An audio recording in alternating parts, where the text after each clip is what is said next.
Quando a gente começa a falar de transplante, existe assim um pouco de receio das pessoas. As pessoas às vezes acham uma coisa estranha.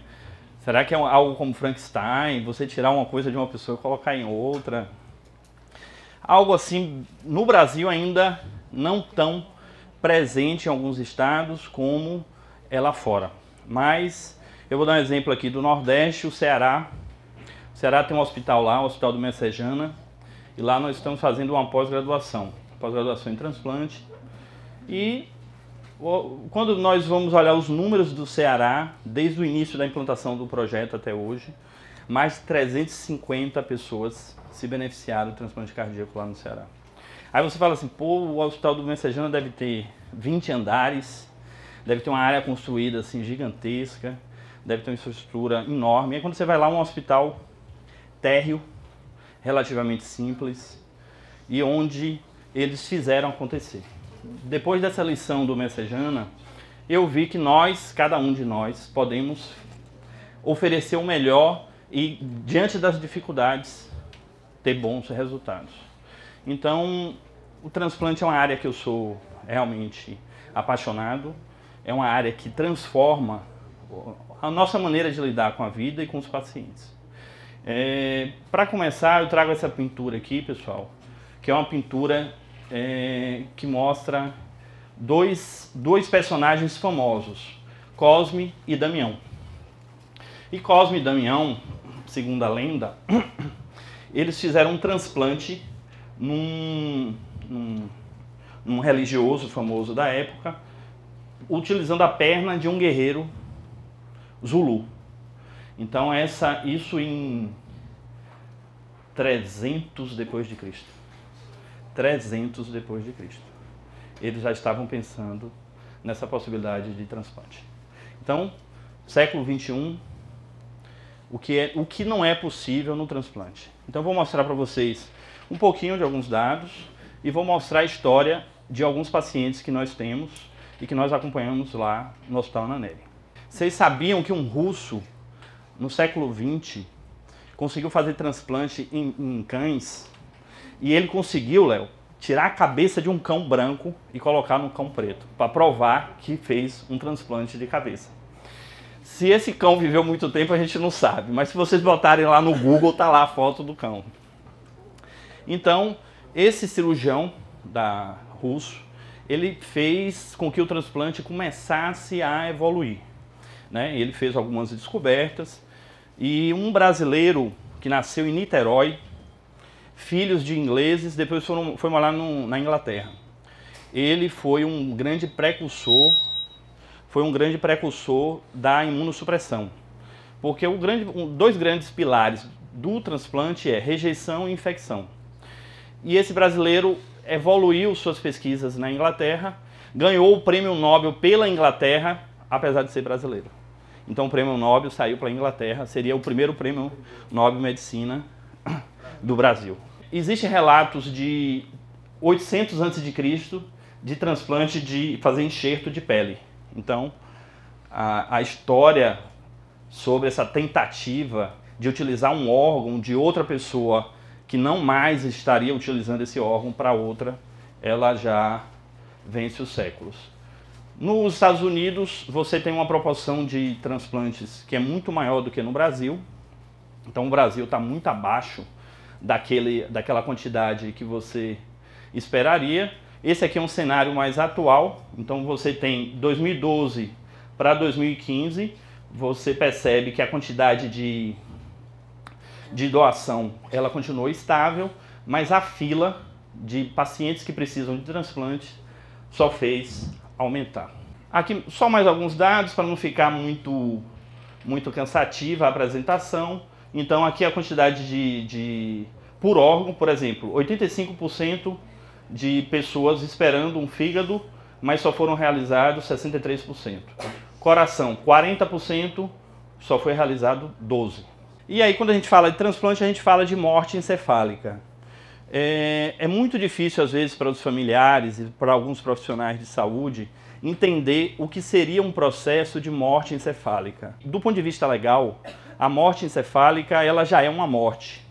Então, quando um paciente está na UTI e se fecha o protocolo de morte encefálica, nós teríamos ou temos autorização legal para declarar o óbito. E a família autorizando a doação, seria feito então a doação de órgãos. Só para vocês terem noção de que exames de imagem são bons detectores de atividade cerebral, veja ali um Doppler transcraniano num fluxo normal, olha em cima, pessoal, e a diferença de um Doppler transcraniano sem fluxo. Então é bem gritante a diferença do normal para a ausência de fluxo. A mesma coisa com a angiografia cerebral. Uma angiografia cerebral em cima, normal, e uma angiografia cerebral sem fluxo.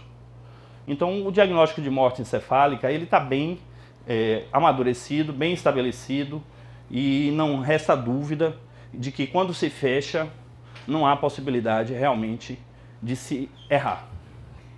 O processo de doação ele envolve todo um protocolo multiprofissional. Então a entrevista com a família é um processo complexo que exige treinamento para que você consiga, naquele processo onde o familiar está os familiares estão muito tensos, psicologicamente abalados, você conseguir ter um sim, né, pela doação de órgãos e assim aproveitar e com aquele gesto beneficiar várias famílias. Em relação aos órgãos, existem alguns órgãos que têm um tempo delicado entre o diagnóstico de morte encefálica, a retirada do órgão e o transplante. Existem outros órgãos que esse tempo é maior. Por exemplo, o coração, entre você retirar o órgão do doador e fazer o procedimento cirúrgico, são 4 horas. Isso é chamado de tempo de isquemia. O tempo de isquemia do coração, 4 horas. Mas se você pegar um rim, o tempo de isquemia pode ser 48 horas. Então, o transporte de um órgão, ele é tempo dependente. Então, se você vai ter um doador num determinado hospital e fica a 600 quilômetros do hospital que você está.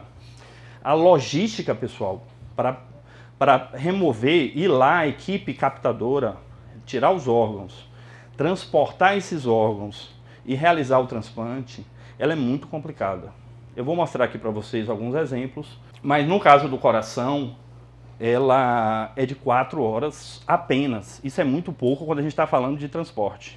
Uma coisa que melhorou bastante a logística de transporte foi a iniciativa do governo federal de permitir que as empresas aéreas pudessem ter prioridade e pudessem, junto com a FAB, realizar o transporte de órgãos. Então isso melhorou muito a logística, porque às vezes, quando a gente nós fizemos um primeiro transplante cardíaco do Hospital Ana Nery, aqui em Salvador, foi o primeiro transplante no hospital 100% SUS, público. Nós pegamos a equipe no Recife, no IMIP, essa equipe veio para Salvador, de Salvador essa equipe foi para Vitória da Conquista, captou o coração, veio de avião para Salvador, e de Salvador, de helicóptero do aeroporto para o Hospital Ana Nery, e de lá foi feito o transplante. Então essa logística, ela é realmente muito onerosa. Imagine um transplantador que está semanalmente fazendo essa atividade.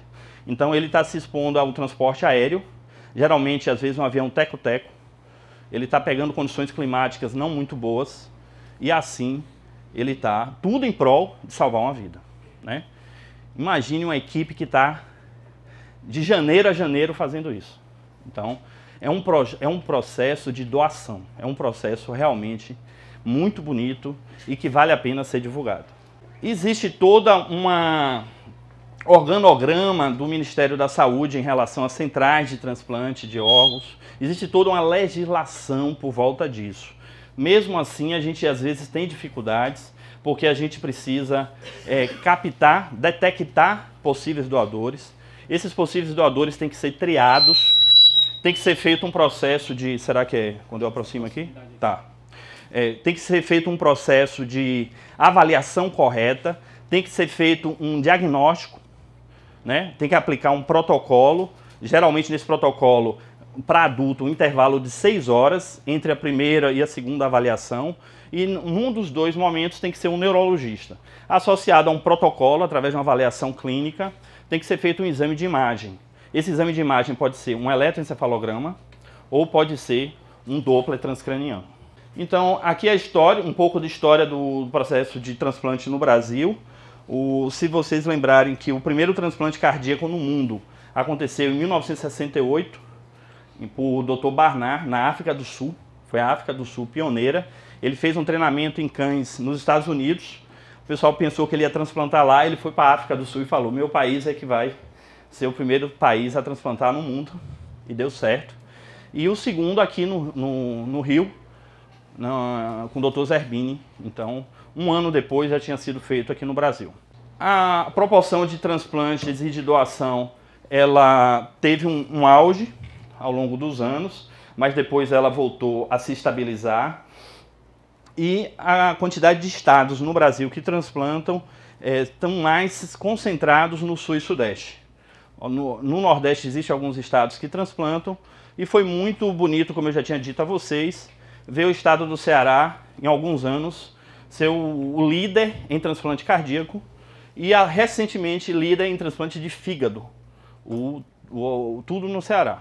Então, é bonito ver um exemplo do Nordeste com tanta dificuldade, tá, entre os líderes do Brasil em número de transplante.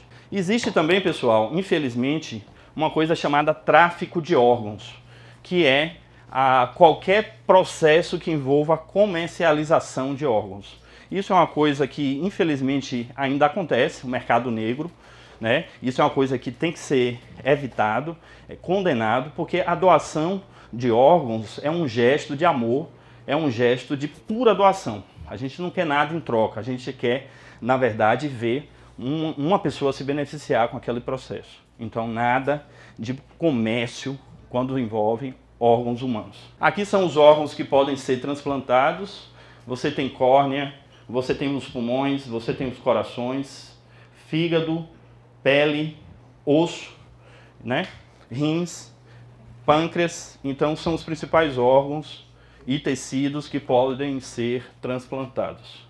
Como funciona a logística de doação? Então, como eu tinha dito para vocês, a logística de doação ela é um processo aparentemente simples, mas que envolve uma coordenação de vários processos para que ela aconteça com sucesso, né? Primeiro, um hospital tem um possível doador, um possível paciente com morte encefálica. Esse doador ele não pode ter uma faixa etária muito extrema. Como é que você vai doar um órgão de uma pessoa de 80, 90 anos? Provavelmente ela não vai ter uma meia-vida muito interessante, esse órgão que você vai envolver todo um gasto, todo um processo para depois captar um órgão de uma pessoa muito idosa.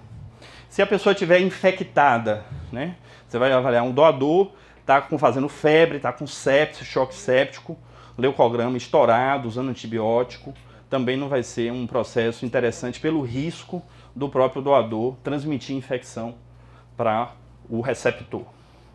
Então, você tem que fazer uma triagem, você tem que ter um processo delicado e cuidadoso de avaliação de cada doador. No caso do transplante de coração, por exemplo, hoje o ideal é fazer um eco. Então, faz um ecocardiograma, avalia o coração e assim se inicia todo o processo. Quando você tem um provável doador, eles acionam via WhatsApp, e-mail, SMS, todas as equipes que têm pacientes listados. E geralmente o transplante ele precisa ser compatível em relação ao grupo sanguíneo. Então eu vou transplantar um órgão do grupo A para um receptor do grupo A. Existem algumas contraindicações absolutas, mas existem coisas interessantes, tipo, um paciente com HIV, ele não pode ser um doador, exceto se o receptor for um paciente HIV. Então a gente tem lá no IMIP, lá no Recife, 3 pacientes que transplantaram o coração, que o receptor era HIV positivo e que o doador era HIV positivo. Então, quando a gente fala assim, contraindicação absoluta, nem sempre é tão absoluta assim. Esse processo de doação, então, envolve um processo organizado, tá? Envolve uma estrutura bem montada, onde se detecta o possível doador, depois se faz a triagem pela central, e a central manda para as equipes. Por exemplo, numa cidade, você pode ter 2, 3 equipes transplantando o mesmo órgão. Eu posso ter 2 equipes de coração, 3 equipes de fígado, e aí a equipe vai olhar na sua lista, e essa listagem, ela segue uma legislação. Eu não posso simplesmente... Eu tenho 2 pacientes do grupo A, os 2 com boas condições, eu não posso passar um paciente na frente do outro, exceto por critérios médicos, né, quando o paciente tem critérios de gravidade. Além disso, muitas vezes precisa de um transporte aéreo, porque, por exemplo, eu tenho um amigo no Recife, o IMIP lá, só esse ano eles já fizeram 17 transplantes cardíacos. A média de um centro transplantador para coração é de 1 por mês. É considerado uma boa média. Ele já fez 17 só em 2017. Ele está, assim, disputando a prova do líder. Está concorrendo ele, o INCO e o Messejana para ver quem vai ganhar esse ano. E quem ganha, a sociedade. Então, a maior parte dos transplantes dele, ele pega uma aeronave, vai para Petrolina, tem muito trauma lá, e aí ele pega o doador lá e volta. Geralmente de madrugada. Então não é fácil a vida de uma equipe de transplante. Fora isso, acionamentos, intercorrências, tudo que acontecer com o paciente do transplante, liga para a equipe transplantadora. Porque nós brincamos que cada paciente que a gente acompanha transplantado é como se fosse um filho adotado. A gente conhece pelo nome, a gente conhece o pai, a mãe, o irmão, a esposa, a gente conhece muito bem cada paciente do transplante. Então é um envolvimento muito grande, pessoal. É uma coisa assim de doação. E por fim, depois que faz o transporte, você faz a captação, né? Tira aquele órgão em condições apropriadas, coloca esse órgão numa caixa de transporte, volta via FAB, via transporte comercial, via transporte fretado e leva o órgão para o receptor. Uma coisa que pode acontecer é você pegar o doador e levar o doador para o hospital transplantador. Isso também pode acontecer. E aí envolve uma logística de transporte maior, porque você está transportando um paciente grave, crítico. Os pacientes prováveis ou possíveis doadores, eles sofrem às vezes, pessoal, preconceito com a equipe médica, a equipe de saúde. Por quê? Às vezes, né? Porque o pessoal fala assim, poxa, eu estou cheio de paciente grave aqui, esse aqui já morreu. Já fechou o protocolo de morte encefálica. Quando fecha o protocolo de morte encefálica, se abre um protocolo de manutenção de um provável doador. E a manutenção de um provável doador exige critérios e metas, às vezes, mais rigorosas do que o não provável doador. Então, o intensivista, a equipe toda médica de saúde, de enfermagem, tem que estar sempre antenada e entender que esse doador vai salvar vidas. O coração vai para um, o pulmão vai para outro, 2 rins, um rim para cada, um fígado. Então, esse paciente, esse doador, ele precisa ter cuidados intensivos. Quando a gente foi captar o coração em Conquista, eu fiquei com o telefone ligando a cada 30 minutos para a UTI que ele estava, para dizer, olha, o potássio está de 8, faz isso, faz isso, faz isso. A temperatura está tanto, faz isso, faz isso, faz isso. Senão o paciente ia literalmente parar o coração e a gente perder aquele órgão e todo o processo de ativação do transporte das equipes ia por água abaixo. É muito emocionante, é muito tenso esse momento que você vai lá captar o órgão e que você não sabe se o doador já pode ter tido uma parada cardíaca e às vezes você tem que repetir toda a avaliação ou chegar lá na hora, abrir e não é bem aquilo que você queria. Então é muito bonito e muito trabalhoso, muito dispendioso, mas muito, muito, muito emocionante. Aqui é um transporte moderno de órgão. Ó, um drone captando o coração, né? E a gente não pode duvidar que a tecnologia está evoluindo tão rápido e isso aqui já é possível, mas geralmente não é necessário, né? Mas assim, ó, quando você tira um coração, eu vou aproximar aqui que eu sou meio míope. Quando você tira um coração, você tem que colocar ele em solução isotônica com 3 sacos lacrados. Esse é o cuidado na hora de transportar o coração. Já o fígado, pessoal, já é um saco plástico com gel para evitar o contato direto com o gelo. O pâncreas, um saco plástico com 1 litro de solução UW em uma bacia de solução salina congelada. Então cada órgão tem seu processo, tem toda uma técnica para retirar o órgão. Por exemplo, eu tenho lá um doador, eu não vou sair, tirar todos os órgãos dele aleatório. Se eu vou aproveitar o coração, o primeiro a retirar é o coração, por causa do tempo de isquemia de 4 horas que eu tinha mostrado para vocês. Depois eu vou tirar o pulmão, depois eu vou tirar o fígado, depois os rins e assim sucessivamente. Então, quando vocês estiverem no pré-hospitalar e vocês estiverem presenciando uma cena que vocês estão muitas vezes acostumados a atender, uma cena onde tenha vítimas, vocês sabiam que já existe tecnologia para captar coração em pessoas que já tiveram parada cardíaca? Isso aí já existe na Austrália, eles têm um dispositivo, eles captam até algumas horas depois da parada e botam numa caixa parecendo uma diálise e conseguem utilizar o órgão. Então até o coração, que a gente sempre dispensou quando o indivíduo já tinha parado, só serve o indivíduo que não parou ainda, ele pode ser utilizado. Então as coisas em relação a processo de manutenção desses órgãos estão evoluindo muito e é possível que a maior parte dos órgãos seja aproveitada mesmo parado. Então não achem que se vocês presenciarem vítimas algumas críticas, com TCE grave, mas ainda com batimentos, num centro que tenha a possibilidade de transplante, são todos possíveis doadores. Então, não deixa de ser uma prioridade. Não deixa de ser uma prioridade. E a gente tem que estar atento a isso. Só para mostrar para vocês o seguinte, existe toda uma logística no transporte de órgãos. Existe toda uma logística de checklist. Existe toda uma preocupação e aplicação de um protocolo.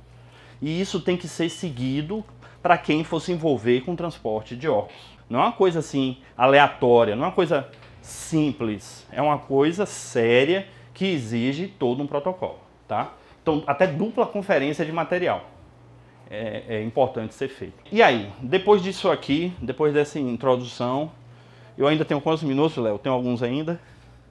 Depois desse introdutório, a pergunta que eu trago para vocês é: vale a pena transplantar? Vale a pena gastar nosso dinheiro de impostos com pessoas ditas, em geral, moribundas? Vale a pena dar uma segunda chance ao indivíduo que teve alguma falência orgânica?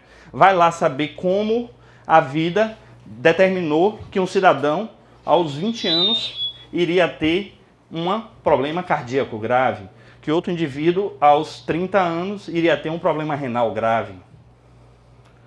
Com o avanço que nós temos na tecnologia, com o conhecimento científico que nós temos, com a possibilidade que nós temos de renovar a esperança de uma pessoa, de uma família, será que isso, dessa preocupação excessiva com o custo? Eu estava na enfermaria de cardiologia, aí um paciente meu reinternou, vocês vão conhecer ele já já. Ele reinternou, aí um residente me perguntou: doutor André, vale a pena ter gastado tantas horas, tanto investimento de trabalho, tanto investimento intelectual, emocional, por um garoto que ia morrer? Por um garoto pobre, geralmente um desconhecido, pode ser um garoto que estava ali na periferia, que vai para uma UPA, vale a pena? Aí eu falei para ele: olhe para ele ali, andando na enfermaria. Ele hoje tem 19 anos. Olhe para ele e a resposta já está por si. Se eu tivesse que fazer tudo de novo, que eu vou mostrar para vocês, eu faria. Eu faria porque uma vida humana não tem preço. Então, eu faria tudo outra vez. Vou mostrar para vocês aqui. Esse aqui é Jonatas. Jonatas, ele tem uma história não muito legal. Ele tinha 3 irmãos, Jonatas. Era casado, não tinha filhos ainda. O pai dele teve morte súbita. Os 3 irmãos tiveram morte súbita. Ficou ele e a mãe. E a mãe dele chegou para mim e falou: eu só tenho essa pessoa na minha vida. Eu só tenho essa pessoa na minha vida. E eu falei: Jonatas, você precisa transplantar. A esposa dele largou ele quando soube que ele precisava transplantar. E isso foi o que aconteceu. Eu queria mostrar esse vídeo aqui. Jonatas sofria de miocardiopatia hipertrófica, uma doença que deixa o coração espesso e duro, tornando difícil os batimentos. Quando é que a senhora soube que o Jonatas era cardiopata também? Aos 5 anos. O pai, 2 irmãos e a irmã de Jonatas tinham o mesmo problema. Meu filho morreu em 97, o mais velho, teve morte súbita. E depois de 2 anos, o que casou, 10 dias de casado, ele também, o pai morreu no dia 30 de dezembro e ele no dia 27 de janeiro faleceu. Em 2012, a irmã tentou um transplante, mas morreu esperando na fila. E foi em 2015 que Jonatas, aos 33 anos, começou a ter os sintomas da doença. Os médicos foram categóricos. Ele teria que receber um novo coração. É como se tivesse uma cena sendo repetida, né? O médico me disse: olha, você tem a opção de escolher entre o INCOR em São Paulo ou o Messejana aqui em Fortaleza. O desejo do meu coração era vir para Fortaleza. Ia me sentir mais em casa, né?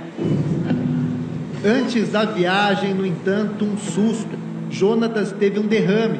O transplante ficou mais urgente. Internado em Salvador, ele estava em estado grave e deveria ser transferido para o hospital de Messejana, em Fortaleza, para esperar um coração.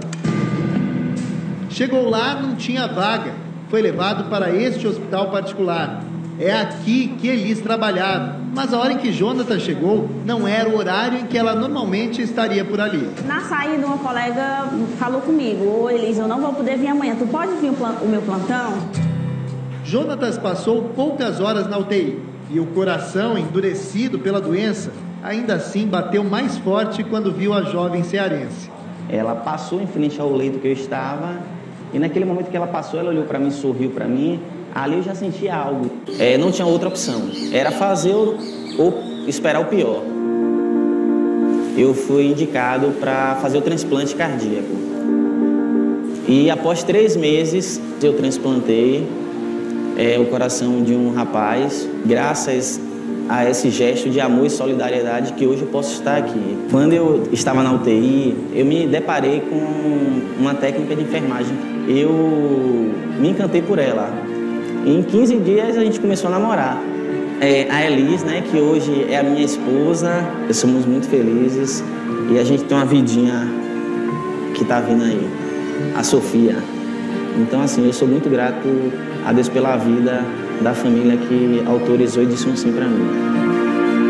Este depoimento só foi possível devido a um ato de amor. Doe vida, doe de coração. Uma campanha. Jonatas conheceu ela, ele estava grave na UTI, ele precisou entrar em ECMO, que é um aparelho que dá um suporte coração e pulmão, né, uma oxigenação por membrana extracorpórea, e ela, mesmo ele naquele estado crítico, ela, técnica de enfermagem, ela também se apaixonou por ele. E com a possibilidade alta dele não sobreviver. E ela apostou, e é uma história assim, impressionante, porque ele podia ir para o INCOR, porque a irmã dele foi para o INCOR. E eu tinha acesso ao INCOR também. E aí a gente preferiu, ele falou, ó, eu perguntei, ele falou, não, vamos arriscar no Messejana. Ele nem sabia, nunca tinha ido nem no Ceará. E foi, parece que é a coisa do destino. E aí ela encarou isso com ele, né? Se aproximaram, ele saiu, complicou, reinternou, aí saiu do hospital, casaram, ela ficou grávida, aí ela estava achando que era menina, mas só que foi menino. E aí ele deu o nome ao clínico que cuidou dele lá, o Dr. João Davi, que é o coordenador do transplante no Ceará, que é uma pessoa maravilhosa, que tem uma experiência assim, em transplante e histórias inacreditáveis com transplante, que eu falei com ele que ele tem que publicar um livro. Então essa é a história de Jonatas. O único defeito dele é do Vitória, que é na Bahia.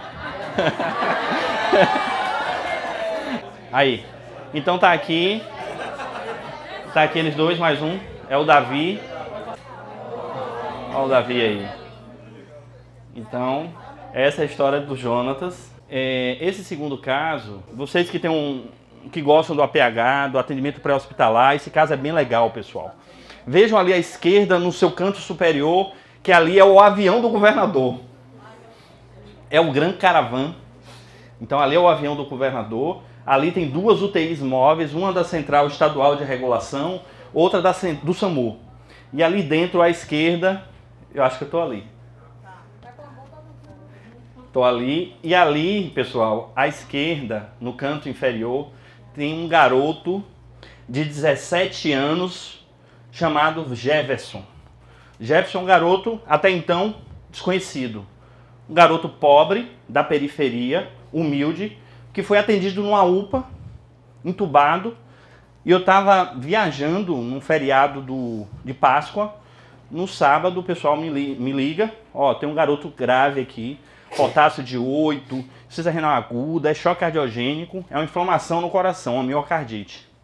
Eu voltei de viagem, antecipei meu feriado e fui para lá. Cheguei lá, eu falei, vai ter que botar ECMO.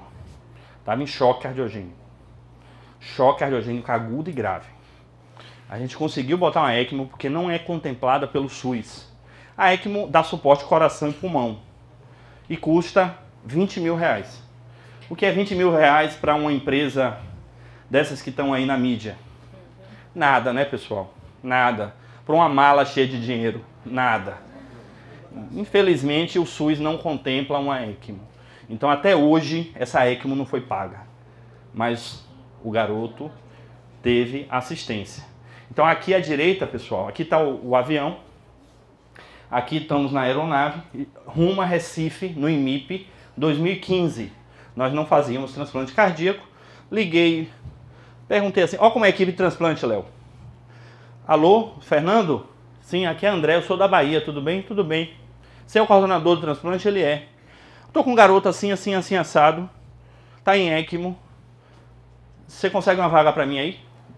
A resposta que ele deu, vaga reservada. O cara nunca me viu, não sabia quem eu era, só era um doido. Aceitou. Eu falei, tá bom, vamos transportar. Aí foi mais de 50 pessoas envolvidas nesse transporte, né? Mais de 50 pessoas envolvidas. No dia do transporte, vocês vão ver, se o Léo conseguir rodar esse vídeo aqui, Léo. Transporte aqui, ECMO, Salvador, Recife. Equipe, transplante cardíaco, Dr. Sidney Nardelli. Estamos aqui no aeroporte. Paciente Jefferson, ECMO, 17 anos. Aqui Anísio, perfusionista, Sidney Nardelli. Estamos aqui. Quem vos fala é André Durães. Estamos aqui nessa batalha. Paciente em ECMO, estável, tranquilo, destino ao aeroporto, Salvador, para Recife. Aí a esquerda ali, ó, tudo parado, ó, tudo parado. Tempo ruim, muita chuva, muito acidente, mas estamos nessa aqui, a missão é essa.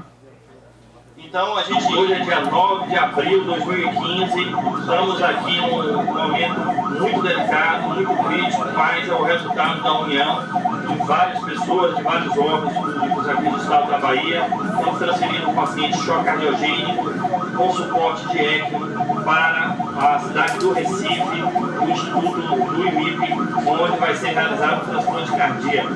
O tempo hoje muito ruim, a cidade está no caos, o trânsito completamente engarrafado, as ruas alagadas, mais o apoio aqui de todas as pessoas, SAMU, as empresas, o Hospital da Nélia, a equipe de transplante cardíaco e a Polícia Militar está dando esse suporte continuado aqui, e a união dessas pessoas é que está fazendo a diferença.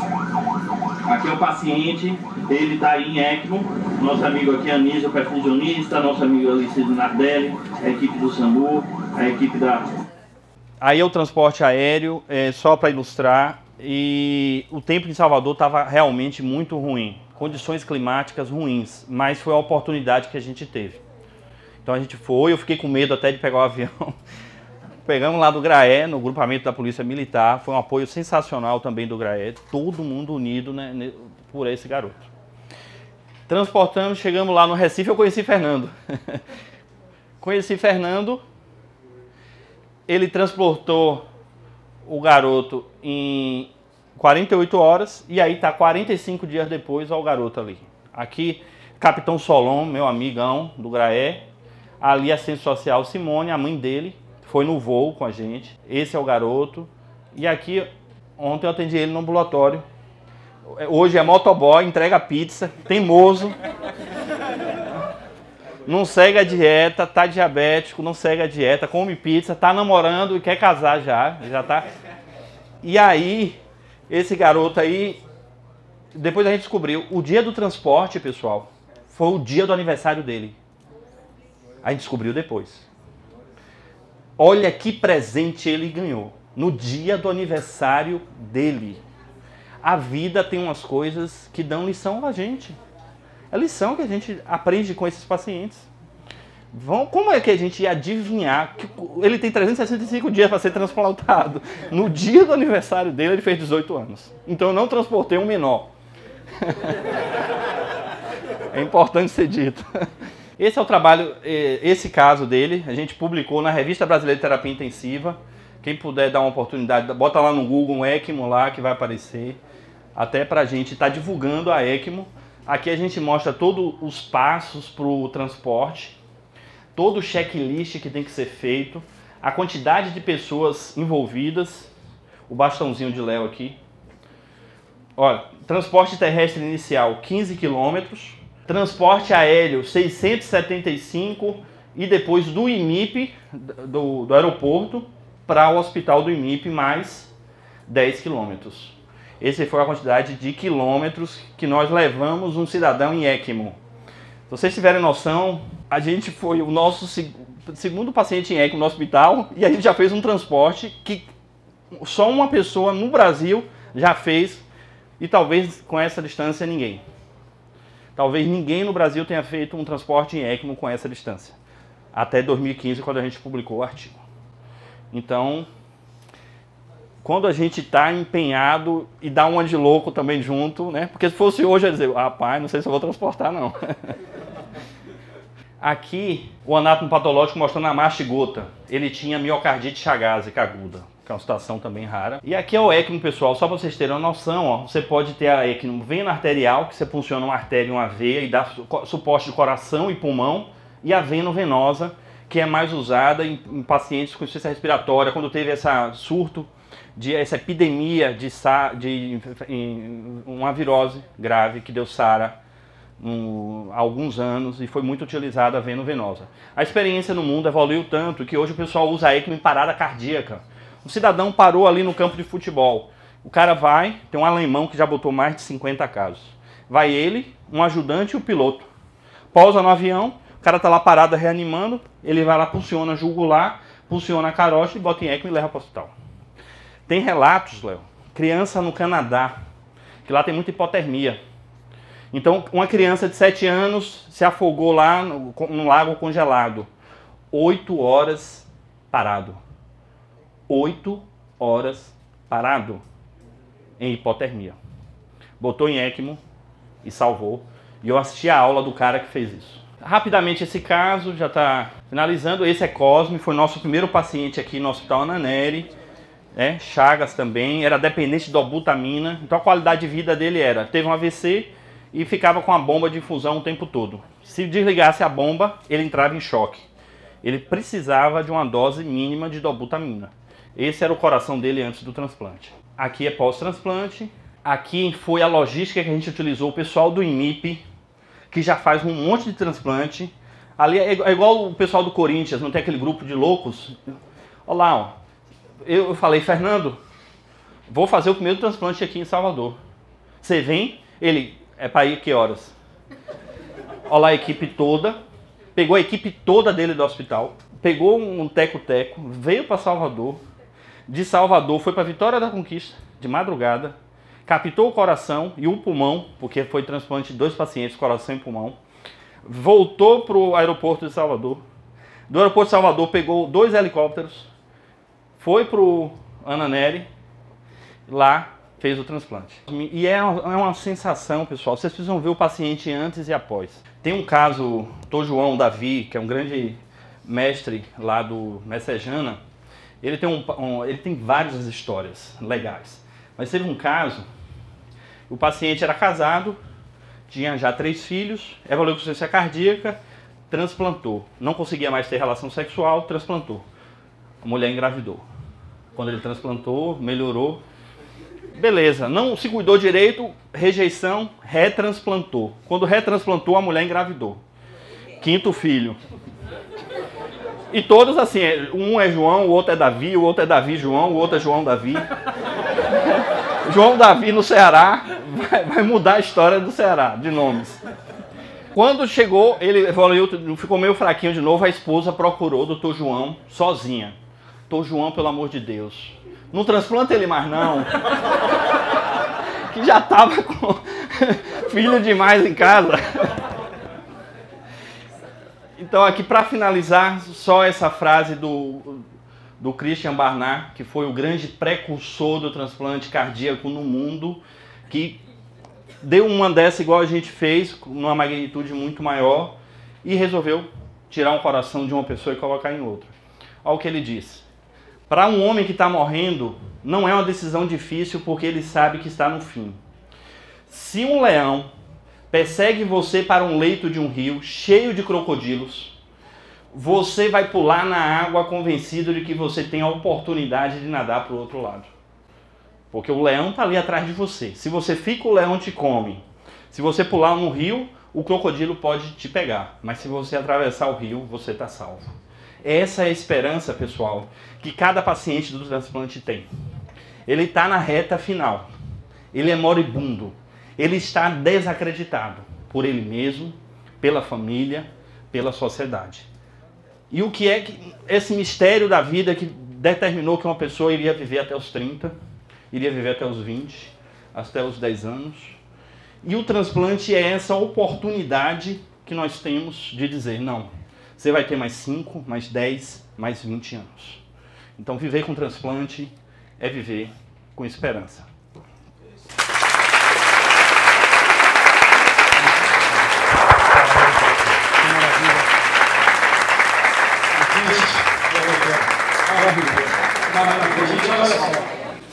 Uma palestra como essa, de forma prática, eu estou arrepiado até agora, é o seguinte, gente, nossa filosofia aqui é multiplicar o bem. Uma palestra como essa, aqui, muito provavelmente vai salvar algumas vidas, só pela consciência que nós temos de levar essa mensagem da importância da doação do órgão para outras pessoas. Olhe, pense na sua consciência e diga assim, para quantas pessoas que não é da área de saúde, você já tentou falar sobre isso? Quantas? É provável que a gente nunca falou sobre isso com alguém. Uma palestra como essa tem a importância de conscientizar a gente lá no mais profundo do nosso subconsciente. Salva uma vida, te transforma. Eu amo esse tipo de palestra que mostra casos reais, porque a gente se conecta imediatamente, isso vira a chave que ela tem lá no subconsciente e diz, não, essa coisa vale a pena. Então qual é a nossa missão aqui? Vamos falar sobre transplante de órgãos. Vocês viram que na prática isso existe, funciona e faz uma diferença danada. Olha só, alguém tem alguma pergunta para o professor André? Ana? Minha dúvida é em relação à questão do protocolo de morte cefálica, né? Até que ponto eu posso promover a distanásia nesse paciente que foi confirmado morte encefálica?